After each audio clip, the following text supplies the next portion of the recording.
जो पति पत्नी की जोड़ी होती है ऊपर वाले बनाकर भेजते हैं। ऊपर की जो कहा जाता है कि अंबर में सारा तय तमाम हो जाता है, यहाँ पर औपचारिकताएँ मात्र बची रहती हैं। नीचे आकर उसी को जोड़ा बना दिया जाता है हमारे माध्यम से, माता-पिता के माध्यम से। दोस्तों, पति-पत्नी का एक पवित्र रिश्ता होता है जिसमें एक विश्वास की डोर होती है। कभी-कभी जब ये विश्वास की डोर टूटती है तो बहुत ही भयानक स्थिति पैदा हो जाती है। दोस्तों, एक महिला होती हैं, उनकी शादी होती है धूम-धाम से। जब अपने मायके में आती हैं तो पति-पत्नी, उनकी सास जो कि विधवा माँ होती हैं, बहुत स्मॉल फैमिली होती है। राज़ी खुशी दिन बीतता जाता है। एक दिन ऐसा आता है कि जो दुल्हन होती है अपने रूम में बैठी होती है, टीवी चलाकर, तभी माताजी उससे कुछ माँगती हैं, लेकिन वो दुल्हन सुन नहीं पाती और जब सुन नहीं पाती तो माताजी उस पर गुस्सा हो जाते हैं और कहती हैं कि आज मेरा बेटा आएगा, तब मैं उसे सारी बात बताऊँगी। तो दुल्हन जो होती है कहती है जाओ बता दो, कोई दिक्कत नहीं है। दोस्तों, उसके बाद क्या होता है आइए आज की कहानी में हम आपको बताते हैं। नमस्कार, प्रणाम, मैं मोनू भारद्वाज हृदय तल की गहराइयों से आपका हार्दिक स्वागत, अभिनंदन, वंदन करता हूँ। दोस्तों, तुषार नाम का एक लड़का होता है और एक आरती नाम की लड़की होती है। तुषार और आरती की शादी बड़े धूमधाम से होती है। दुल्हन अपने घर पर आती है और जब घर पर आती है तो राजी खुशी बहुत परिवार चलता है। एक विधवा माँ होती हैं, तुषार होता है और उनकी पत्नी होती है। धीरे-धीरे 1 साल, 2 साल, 3 साल बीतता जाता है। तभी एक दिन अचानक एक खुशखबरी घर में आती है। एक छोटी नन्ही परी की घर में आगमन होता है। जब नन्ही परी घर में आती है तो बहुत ही अच्छे तरीके से घर में गीत गौनई होती है, गीत गाया जाता है, मंगल गीत सुनाया जाता है, दान पुण्य किया जाता है। तभी जो तुषार होता है काम के सिलसिले में बाहर चला जाता है, मज़दूरी करने के या किसी काम काज से। तो माताजी होती हैं, बैठी होती हैं और जो दुल्हन होती है वो टीवी ऑन करके एक रूम में बनी बैठी होती हैं। तभी माताजी को प्यास लगती है और माताजी कहते हैं कि थोड़ा पानी पिला दो, लेकिन वो दुल्हन सुन नहीं पाती। आरती जब सुन नहीं पाती तो माताजी इस पे आग बबूला हो जाती हैं और कहती हैं कि आज मेरा बेटा आएगा तो मैं उससे सारी बात बताऊँगी। जैसे तुषार घर पे आता है, दोपहर का समय होता है, माताजी सारी बात बताती हैं और कहती हैं तुम्हारी पत्नी जो है मेरी बातों का जवाब देती है। वो कहती है कि मैं नहीं लाख पाने दूँगी। माताजी कुछ चढ़ा-बढ़ा के अपने बेटे को बताती हैं सारी बातें और वो तुषार अपनी पत्नी से पूछता नहीं है और अपनी पत्नी को मारने लगता है। दोस्तों, पहले 2-4 थप्पड़ तो आरती बर्दाश्त करती है, लेकिन जब हद से ज़्यादा कुछ होने लगता है तो आरती अपने बचाव में बचाने के लिए हाथ उठा देती है, जिसमें कि 1-2 थप्पड़ तुषार को भी लग जाता है। जैसे ही यह बात समाज में फैलती है तो लोग कहते हैं कि तुषार की पत्नी आरती, अरे वो तो बहुत अच्छी थी लेकिन उन्होंने कैसे ऐसा काम कर दिया। तरह-तरह की चर्चाएँ होने लगती हैं, लोग अपने-अपने ढंग से तर्क-वितर्क करते हैं। दोस्तों, यह खबर फ़ोन के माध्यम से आरती के मायके जाती है, वहाँ के कुछ रिश्तेदार जुड़ते हैं, इधर गाँव के कुछ लोग जुड़ते हैं। कहा जाता है कि आज के समाज में तोड़ने वाले ज़्यादा, जोड़ने वाले कम लोग हैं।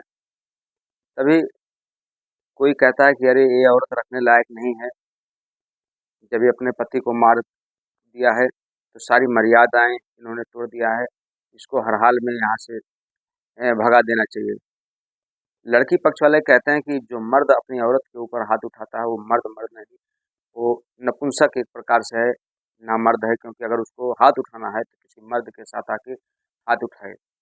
दोस्तों, लड़की पक्ष वाले और लड़के पक्ष वाले, इधर लड़के वाले लड़कों को कुछ कान भरते हैं, उधर लड़की पक्ष वाले लड़के को कान भरते हैं। मामला यहाँ तक आ जाता है कि तलाक की बात होने लगती है। तभी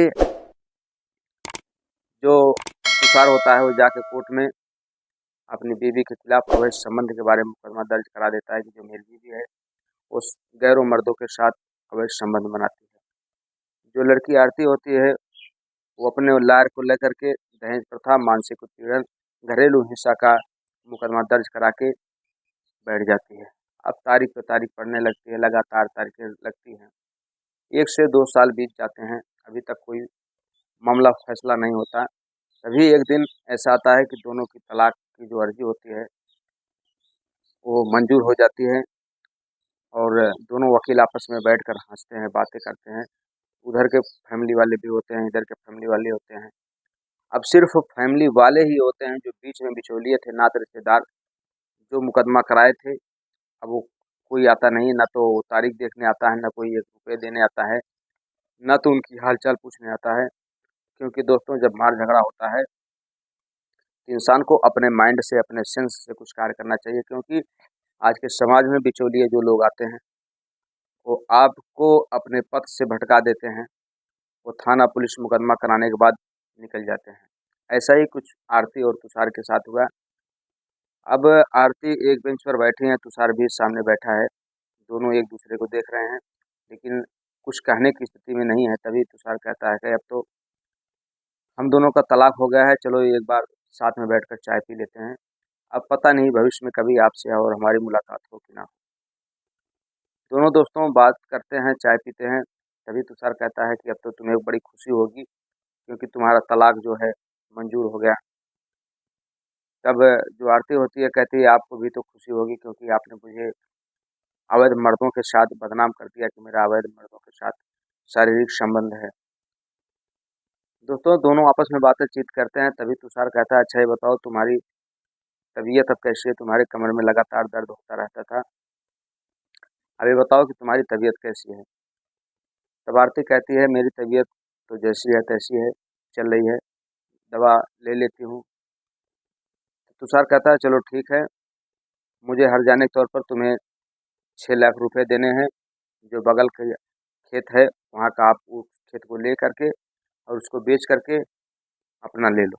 तो उस खेत की कीमत 15 लाख रुपए के आसपास बताई जाती है क्योंकि खेत था, सड़क के किनारे था। तो लड़की कहती है आरती कि मुझे तो 6 लाख रुपए हर्जाना के तौर पर देना है तो आप वो खेत जिसकी कीमत अनुमानित 15 लाख रुपए है मैं क्या करूँगी लेकर के। तुषार कहता है कि ऐसा है कि अभी मेरी बेटी भी सयान हो रही है और मैं नहीं चाहता कि मेरी बेटी बिना माँ के रहे। आप उसको अपने पास ले जाओ, मेरी बेटी को पढ़ाओ लिखाओ, बाकी खर्चा के तौर पर जो 6,000 रुपये है मंथली वो मैं तुम्हें हर महीने देता रहूँगा। दोस्तों तब आरती कहती है अब ये बताओ कि आपको भी तो तकलीफ होती थी, आपके सीने में जो दर्द होता था आप उस अ, दवा को लेते हैं बराबर कि नहीं? तो तुषार कहता है नहीं अब तो मैं दवा नहीं लेता, आराम हो जाता है तो छोड़ देता हूँ क्योंकि जब तुम रहती थी तो मुझे बराबर ख्याल रखाए रखती थी कि तुम्हें दवा लेना है, टाइम टाइम से मैं दवा को खाता था। लेकिन अब तुम्हारे जाने के बाद मुझे ऐसा नहीं लगता कि मुझे दवा की अब ज़रूरत है। दोस्तों दोनों आपस की पुरानी की जो बातें थी, जो पुराना मेल मिलाप था, जो पुरानी प्रेम भरी बातें थी, दोनों आपस में याद करने लगते हैं। तभी कुछ देर सन्नाटा छा जाता है, न आरती तुषार से कुछ कहती है, न तुषार आरती से कुछ कहता है। कुछ देर बीतने के बाद तुषार के मन में एक विचार आता है, कहता है आरती अगर तुम्हें बुरा ना लगे तो एक बात बोलूँ? तो आरती कहती है बोलिए, अब बोलने को रह ही क्या गया है? बोल ही दीजिए, जब इतनी बातें आपने बोल ही दिया है, मुझे समाज में अपमानित ही कर दिया है तो अब बोलने को रह क्या गया है, बोल दीजिए। तब तुषार कहता है नहीं मुझे तुम्हारा अपमान करने की कोई ज़रूरत नहीं। बस मैं ये कहना चाहता हूँ कि अगर तुम सारी बातें भूल जाओ, सारी बातें भूलने के बाद अगर एक बार फिर से मेरे कहने पर अपने घर वापस चली चलो, तो बहुत अच्छी बात होगी क्योंकि मुझे तुम्हारी ज़रूरत है। और तुम्हारी ज़रूरत के साथ-साथ मेरी बेटी जो बिना बाप के अपने बाप से बिछड़ के अकेले तन्हा जी रही है सिर्फ़ तुम्हारे साथ। तो मुझे मेरी बेटी का भी प्यार नहीं मिल पा रहा है। आरती कहती है वो तो मेरे भी दिमाग में आ रहा है लेकिन क्या करूँ अब तो तलाक की जो है अर्ज़ी जो हम लोग डाले थे, न्यायालय ने उस पे फैसला कर दिया है। तभी दोनों आपस में बातें करते हैं, तो तुषार जो है आर्थिक हाथ से जो डिवोर्स का पेपर होता है तलाक का, उसको दोनों फाड़ देते हैं। फाड़ के फेंक देते हैं और यह दृश्य पूरा जो कचहरी के लोग होते हैं, वकील लोग होते हैं और इधर पक्ष और दूसरा पक्ष, दोनों लड़का पक्ष और लड़की पक्ष जो होते हैं सब देखते हैं यह दृश्य कि 2 साल तक ये लोग आपस में मुकदमा लड़े। आज डाइवोर्स का पेपर जब इनकी अर्जी मंजूर हो गई, जब डाइवोर्स हो गया, तो आखिर पेपर क्यों फाड़ कर फेंक दिए? दोस्तों, तभी एक दोनों पति और पत्नी आपस में गले मिलकर रोने लगते हैं। बहुत ही भावुक दृश्य होता है, एक बच्ची भी साथ में रहती है, बच्ची भी अपने माता-पिता को रोता देख कर रोने लगती है। दोस्तों, आज भी हमारे समाज में जब भी आपस में कोई तकरार होता है, भाई-भाई में तकरार होता है, माँ बाप में तकरार होता है, भाई भाई में तकरार होता है, पति पत्नी में तकरार होता है, तो उसमें एक दूसरा जो बिचौलिए आते हैं उन बिचौलियों से ज़रूर सावधान रहें। क्योंकि जब इंसान अपने से राय लेना छोड़ देता है और दूसरों की राय पर चलने लगता है तो निश्चित तौर पर घर का पतन होना निश्चित हो जाता है। इसी नाते कहा गया है कि अपना अपना होता है, किसी भी कीमत पर कोई बात अगर बिगड़ रही है, कोई बात में आपसी तकरार है, तो 1-2 दिन बैठकर बहुत ही शांति ढंग से अपने दिमाग को स्थिर करने के बाद सुविचार करें, विचार करें, तर्क करें, तब जाके कोई निर्णय लें। अब वह आरती और तुषार की जो लाइफ थी, एक छोटी-सी गलती की वजह से 2 पति-पत्नी आपस में मतभेद होने के कारण काफ़ी दूरियां बना लिए थे, लेकिन ईश्वर सही समय पे उन दोनों को सद्बुद्धि दिया, दोनों एक हुए। एक बच्ची को, एक बेटी को उसके पिता का प्यार मिल गया और एक बाप को उसकी बेटी का प्यार मिल गया। दोस्तों, हमारी कहानी कहने का उद्देश्य आपके दिल को ठेस पहुंचाना नहीं, बल्कि आपको सतर्क करना है, आपको जगाना है। मिलते हैं हम आपसे अगले वीडियो में, तब तक आप अपना ख्याल रखें, सावधान रहें, स्वस्थ रहें, मस्त रहें। नमस्कार, प्रणाम, हर हर महादेव।